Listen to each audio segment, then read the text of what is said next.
Hello and welcome to this episode of Diary of a Common Man. My name is Salim Lalani.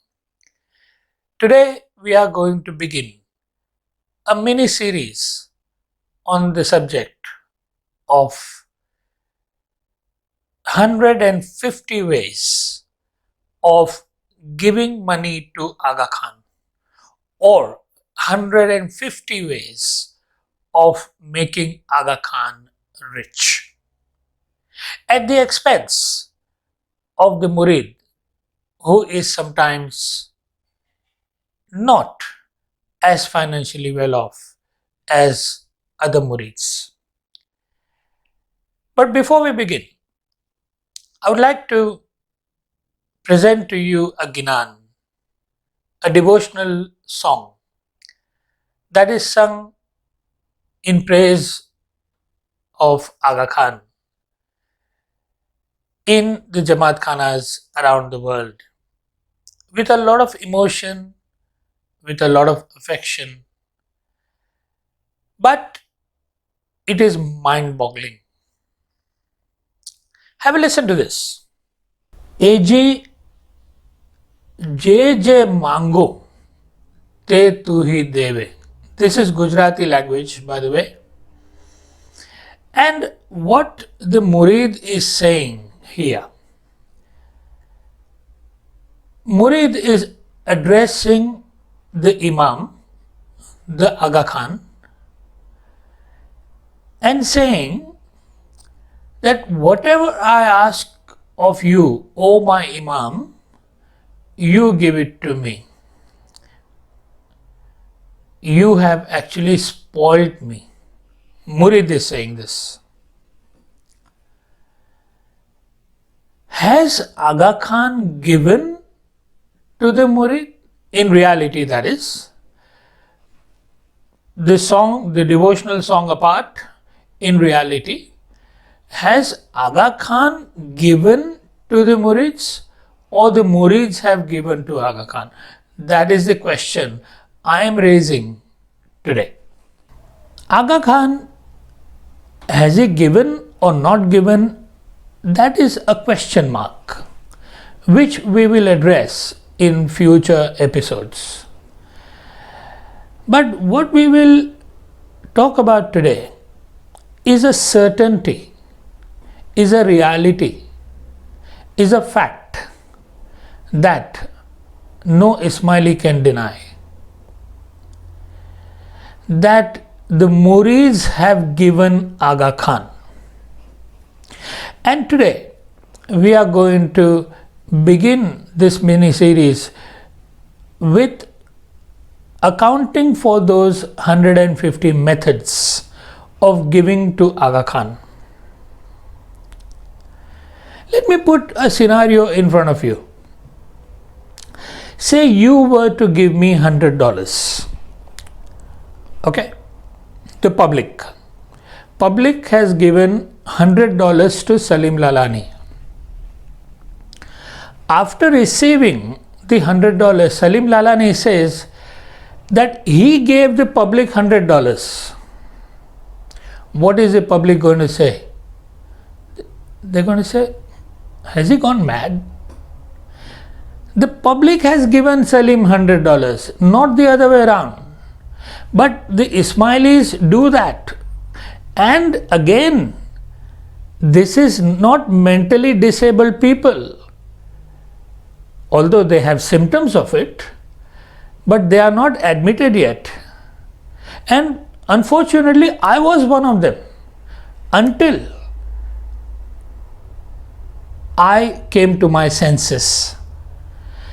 Today, as we speak, if not millions, hundreds of thousands of murids actually believe that Hazar Imam, the Agakhan, gives them, whereas they give every day in the Jamat Khana, every single day, in 150 different ways. Okay, so now 150 methods don't happen in a span of 24 hours. It's just a way of speaking. 150 methods happen over the year. Okay, so some payments are made on a daily basis, some methods are made on a weekly basis, some are made on monthly, some on quarterly, and some on yearly. And we are going to account for all that. Now, the number 150.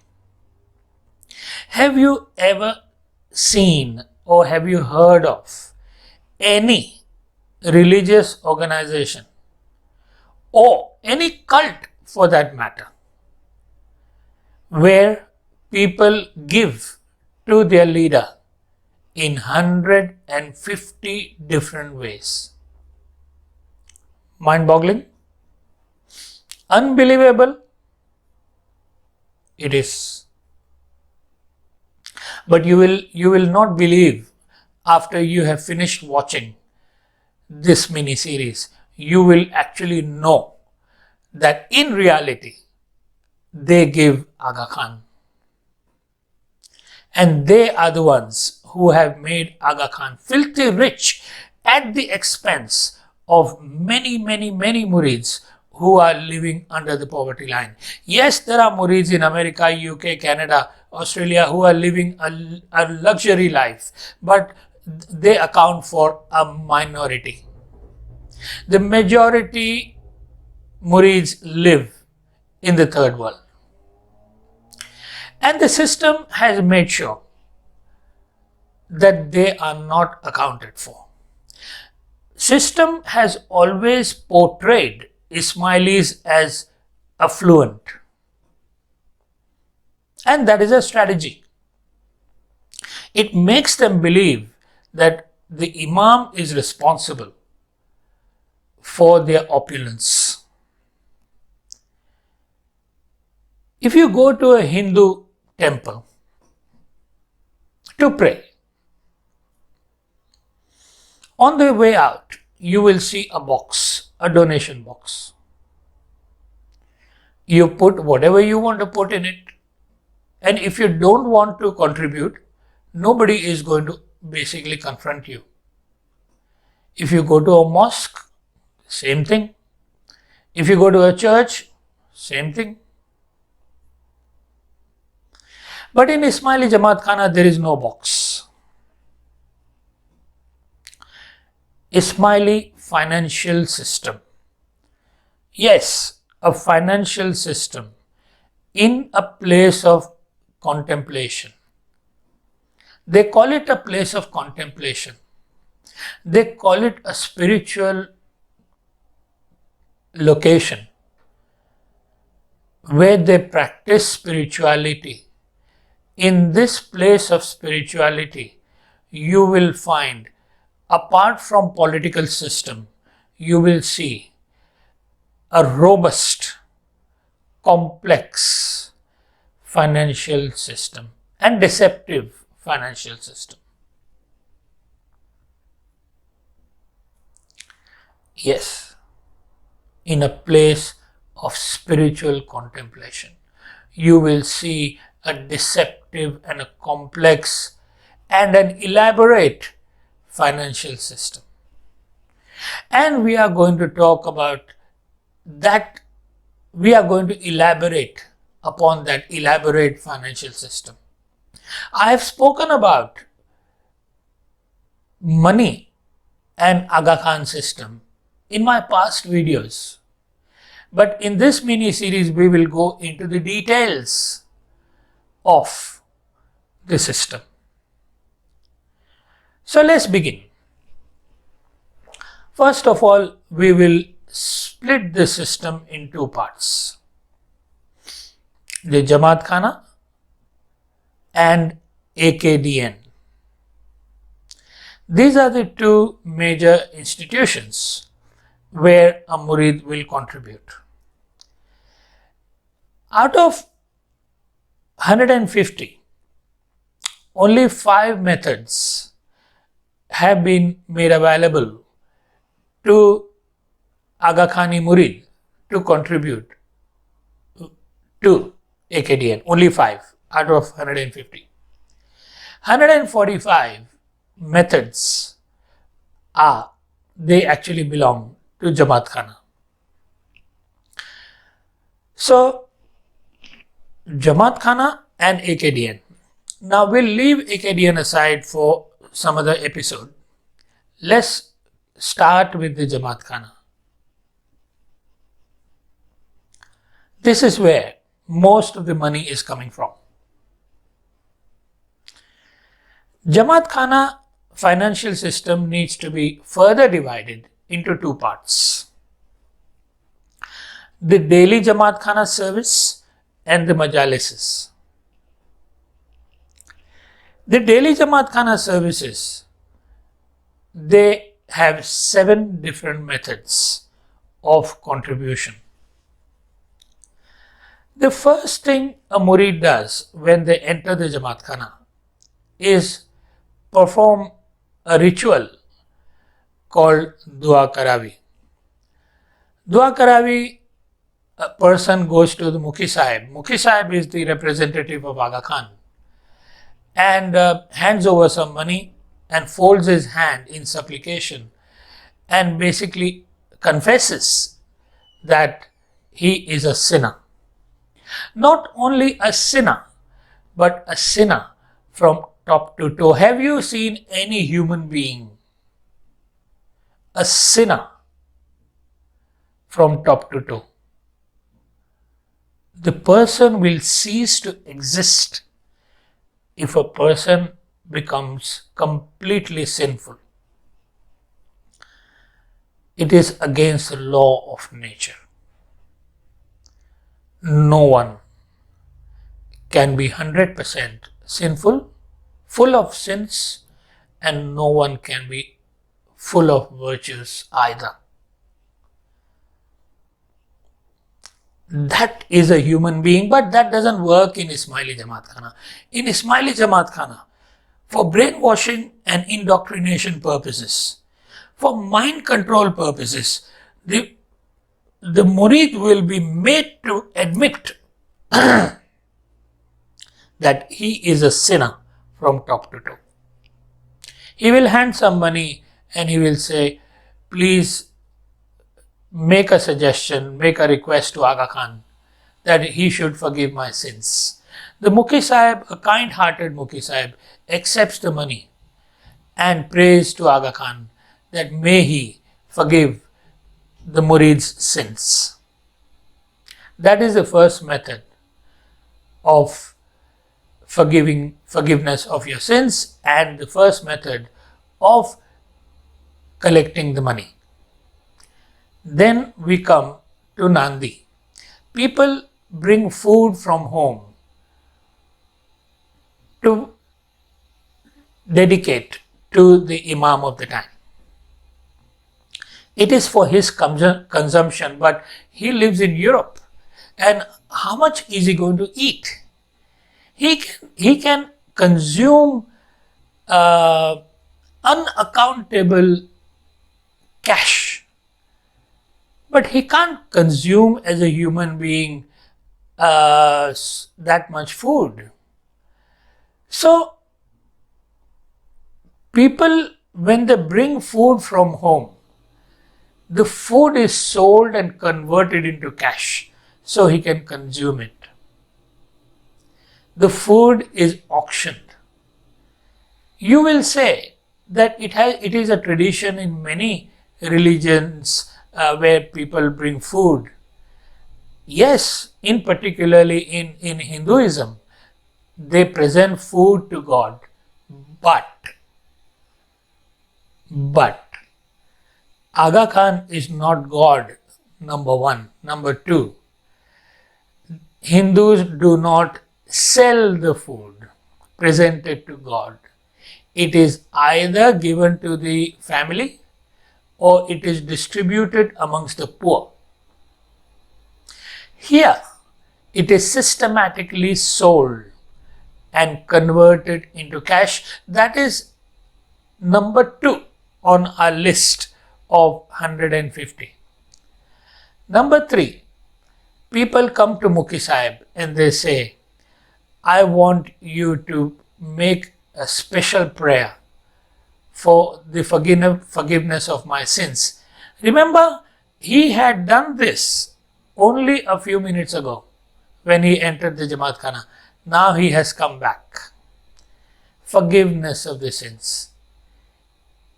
It is called Guna Bakshamni Ki Dua. Then he will come and he will say, that is number 3. Then he will come and he will say, please do a mushkil asan ki dua. This life is full of mushkil, the difficulty. And who is the mushkil kusha? Who is the destroyer of difficulties? Obviously Agakhan. Agakhan is not there, so they go to Mukhi Sahib and they hand the money to Mukhi Sahib and say, please pray for the resolution of my difficulties. And again the kind-hearted Mukhi Sahib accepts the money and prays that may your difficulties be resolved by Agakhan. That is number 4. Then he comes back. Then he says, please do a Ruhani ki dua. Please pray for the deceased members of my family so that they achieve salvation. Once again, the Mukhi Sahib takes the money and blesses the person and prays to Agakhan that may he be so kind to allow the deceased to enter heaven. That's number 5. Then we have marriages. With marriages, this happens in many countries, not all. So, I remember going to Pakistan. Many years ago, I had gone to Pakistan for my son's marriage. And at that time, I was not an Ismaili because I had discovered the illegal business and the fraud, the fraudulent system. So, but I had to go to fulfill certain ceremonies. So I was sitting in the marriage hall and the ceremonies were over. And apparently the Kamadiya Sahib, one of the leaders of Agakhan, he was expecting me to make a donation. Maybe it was some kind of a tradition in Pakistan that with the marriages, people come with an envelope full of cash and hand it over to the Kamadiya. But I did not budge. So when we started going, the Kamadiya came to me and very politely, in a subdued voice, he said to me, would you like to make a donation? And I said, what for? And he said, we use this money to spend for the marriages of many girls whose parents cannot afford the ceremony. I said no. And he was not happy about it, but he couldn't do anything about it either. And we walked away. In many countries, I have heard that you have to actually register the marriage before, and there is a registration fee. Anyway, that is marriages, that is number 6. Number 7. The funeral services. Yes, once again, this does not happen in all countries. In Australia, I've never seen this happen. But in America, somebody basically said to me that his father had passed away and he was sitting in the Jamat Khana participating in the rituals and the ceremonies. And in the middle of the ceremony, a volunteer tapped his shoulder and he said, have you brought it? And the man said, perplexed, obviously, said, brought what? And he said, oh, have you brought the 3 envelopes? And he said, 3 envelopes? What is that? I don't understand. So he had to take him aside and he said, 3 envelopes. Whenever there is a funeral, we must send a gift to Hazar Imam for the countless bounties that he has bestowed upon us. Number 1, envelope number 1 is the contribution to his great work at Agakhan Foundation. Number 2, contribution to the partnership walk. And number 3, in case the deceased had made a mistake or forgotten paying the sons. Okay. For the forgiveness of that payment, that's the 3rd envelope. Now quickly go, pick up the envelopes and put the money in it and give it to Mukhi Sahib. That is number 7. Actually, it should be number 9, but we'll make it number 7. Because this one ceremony, funeral services, had 3 different payments. But anyway, we are happy with number 7. So these are the 7 methods that are available to a murid to make a payment to in Jamat Khana. But you might think that, Salim, you said 150 and the daily Jamat Khana is over and we have only counted 7. I would say to you, hold on, wait for the next episode and then we will discover, we'll go to majalises and that's where we will find the real flow of money. Until then, take care of yourself. I'll see you next week. If you like this video, please do not forget to subscribe and do not forget to press the bell icon. Look after yourself. I'll see you next week. Bye-bye.